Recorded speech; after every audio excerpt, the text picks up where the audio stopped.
అందరికీ నమస్కారం. 2 రాష్ట్రాల్లో ఉన్నటువంటి తెలుగు ప్రజలకు, భారతదేశంలోనూ యావత్ ప్రపంచంలోనూ ఉన్నటువంటి తెలుగు మిగతా భాషలలోని అభిమానులకు, నా శ్రేయోభిలాషులకు, ఆత్మీయులకు, ప్రజాప్రతినిధులకు, 2 రాష్ట్రాల ముఖ్యమంత్రులకు, మీడియా ప్రతినిధులకు నా హృదయపూర్వక నమస్కారాలు. గత 4 రోజులుగా ఏమేమి జరుగుతున్నదని అందరికీ తెలుసు. ముఖ్యమంత్రులకు కూడా తెలుసుంటుంది. ఎందుకంటే వాళ్ళు ఎన్నో సమస్యలతో తలమునకలై ఉంటారు. కానీ ఎవరో ఆయన పర్సనల్ సెక్రటరీస్ చెప్పుండొచ్చు. నా హృదయంలో ఉండే ఆవేదన ఏమిటంటే, కుటుంబ సమస్యల్లో ఎవరైనా పర్మిషన్ లేకుండా ఇతరులు జోక్యం చేసుకోవచ్చా? మీరే ఆలోచించండి. 100కి 100% అనాల్సిన అవసరం లేదు. కనీసం 95-99% కుటుంబ సమస్యలు ఉంటూ ఉంటాయి. అంటే మేమంతా నటులం కాబట్టి మా విషయాలు, పాపులర్గా ఉన్నటువంటి రాజకీయ నాయకుల విషయాలు, కొంతమంది ఉన్నవి లేనివి, లేనివి ఉన్నవి చెబుతూ ఉంటారు. చెప్పేవాడు కూడా ఆలోచించాలి, వాళ్ళ మనసులు, వాళ్ళ కుటుంబ సమస్యలు అని. ఇదంతా ప్రజలకు తెలుసు. కానీ ఎందుకులే మన పనులు మనం చేసుకుందాం అని అందరూ సైలెంట్గా ఉన్నారు. ఇప్పుడు ప్రజలకు కూడా, కొంతమంది రాజకీయ నాయకులు కూడా ఆలోచించుకోవాల్సిన విషయం. విజువల్స్ చూడండి, టీవీల్లో వస్తున్నాయి, సోషల్ మీడియాలో వస్తుంది. రాత్రి 8 గంటలకు గేటు తోసుకుని నా బిడ్డ మనోజ్ కుమార్ వచ్చాడు. అది రైటా రాంగా పర్సనల్ విషయం, తర్వాత మాడుకోవచ్చు. పత్రికాధిపతులు, అది పత్రికా సోదరులు 4 రోజుల నుంచి నా ఇంటి ముందు మనుషులను పెట్టుకొని, వ్యాన్లు పెట్టుకొని అలా ఉండడం ఎంతవరకు న్యాయం? నేను అప్పటికీ బయట పోతున్నప్పుడు చెప్పాను, అందరికీ నమస్కారం అయ్యా, మీకు కుటుంబ సభ్యులు ఉన్నారు, దయచేసి నా సమస్యను నేనే పరిష్కరించుకుంటాను నా బిడ్డలతో, దీన్ని చిలవలు పరవలు చేయొద్దండి, దయచేసి నన్ను గౌరవించండి, నేను ప్రజలకు ఏం చేస్తున్నాను ఒక విద్య ద్వారా అనేది మీకు తెలుసు. నటుడిగా మీ అందరికీ తెలుసు.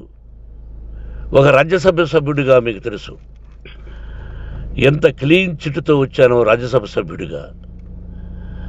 నా హృదయంలో ఉండే ఆవేదన చెప్పనలవే కాదు, మీకే చెప్పాలి. ఈ రోజున ఈ మీడియా సోదరులు ఎంత కల్పితాలు, ఎంత నెగటివిటీ నన్ను గురించి చెప్తున్నారో మీ అందరికీ తెలుసు. దానికి నేను బాధపడడం లేదు. మీరు ముఖ్యంగా తెలుసుకోవాల్సింది, రాత్రుల్లో గేటు తోసుకుని, గేటు పగలగొట్టి పర్మిషన్ లేకుండా ఎవరైనా రావచ్చా? మీరే చెప్పండి.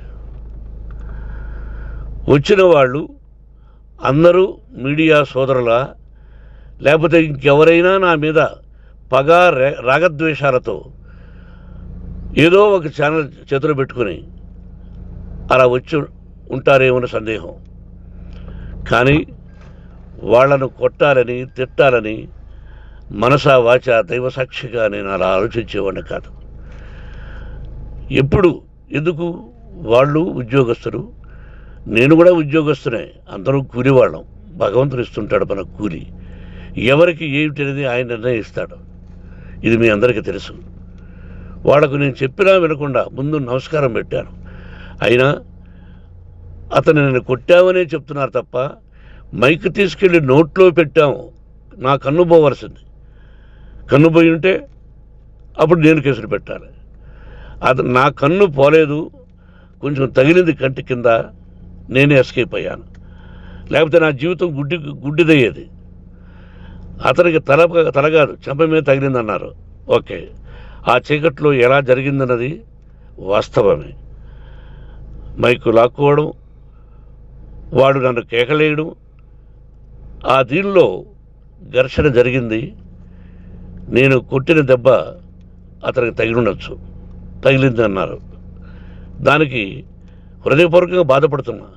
అతను నాకు తమ్ముడే.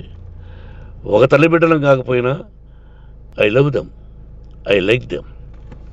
అటువంటిది ఈ రోజుకి బాధపడుతున్నా నేను. అయ్యో, అతని భార్య ఎంత బాధపడుతుందో, అతని పిల్లలు ఎంత బాధపడుతున్నారో అని నేను ఆలోచిస్తున్నా. మరి నేనెంత ఆవేదనకు గురి హాస్పిటల్లో అయ్యానో. నటించింది సినిమాలో నటిస్తాను తప్ప నిజ జీవితంలో నటించాల్సిన అవసరం లేదు. నాకున్నది ఒకటి ధైర్యం, సాహసం. నీతిగా, న్యాయంగా, ధర్మంగా బ్రతకాలన్నది నా ఆలోచన. ఎందుకు కొట్టాలి? గేటు బయటుండి నేనేమైనా అసభ్యకరంగా వాళ్ళని కొట్టుంటే డెఫినెట్గా నా మీద 50 కేసులు కాదు 100 కేసులు పెట్టి నన్ను అరెస్ట్ చేయొచ్చు. లేకపోతే నేనే పోలీస్ స్టేషన్కి పోయి, అయ్యా, ఆవేశంలో నా ఇంటి బయట ఉన్న వాళ్ళను కొట్టాను, నాది తప్పే అని పోలీస్ స్టేషన్కి ధైర్యంగా పెడతాను. కానీ ఇంటి లోపలికి వచ్చి నా ఏకాగ్రతను, నా మనశ్శాంతిని భగ్నం చేశాడు. ఆల్రెడీ నా బిడ్డ చేస్తున్నాడు. అయినా నీ కన్నబిడ్డ, ఎప్పటికీ నీ కన్నబిడ్డే. ఏదో ఒక రోజున న్యాయం జరుగుతుంది, మేము కూర్చొని మాట్లాడుకుంటాం. దీనికి మధ్యవర్తులు అక్కర్లే. కుటుంబ సమస్యలకు బయట వాళ్ళని పిలిపించి ఇలా చేయండి, మీరు ఇలా మాట్లాడండి అని చెప్పక్కర్లే. కట్టుబట్టలతో మద్రాసుకు వెళ్ళేవాడిని. ఆల్రెడీ మీకు చెప్పాను. పైసా లేకుండా కట్టుబట్టలతో, చెప్పులు సగం కింద అరిగిపోయి అలా వెళ్ళినవాడిని. మా తల్లిదండ్రులు అద్భుతమైన జన్మను ప్రసాదించారు. ఒక్క పైసా ఇవ్వాల.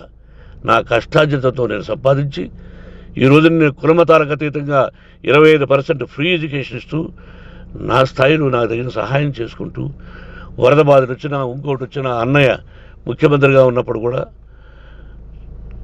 ఎన్నో చేశాను. బట్ అవి మర్చిపోయి ఈరోజు కొట్టింది మాట్లాడుతున్నారు. ప్రజాప్రతినిధులారా, నా అభిమానులారా, తెలుగు ప్రజలారా, తమిళ, మలయాళం, కన్నడ అభిమానులారా, ఆలోచించండి. నేను చేసినది తప్పు, కొట్టినది తప్పు. ఏ సందర్భంలో కొట్టాల్సి వచ్చింది? మీ ఇంటికి దూరితే ఒప్పుకుంటారా? మీ ఏకాగ్రతను భగ్నం చేస్తే ఒప్పుకుంటారా? మీరే ఆలోచించండి.